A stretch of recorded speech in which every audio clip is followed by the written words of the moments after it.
parle souvent de beauté intérieure quand on veut dire le mental, le caractère, les comportements, et de beauté extérieure quand on parle du corps, du style et du visage. Mais en vérité, il y a une beauté qui est encore plus profonde que ça, dont on parle très rarement, et c'est la beauté énergétique.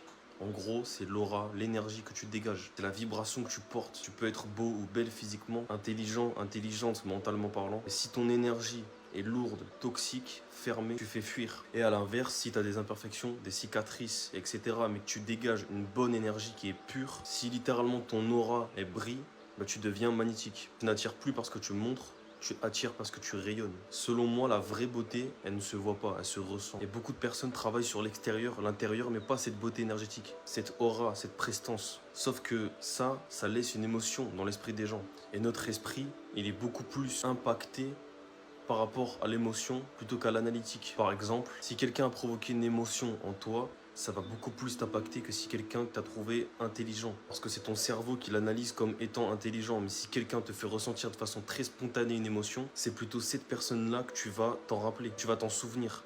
Donc travaille sur cette beauté énergétique sur toi. Travaille pas que mentalement et physiquement, travaille aussi sur le domaine du spirituel.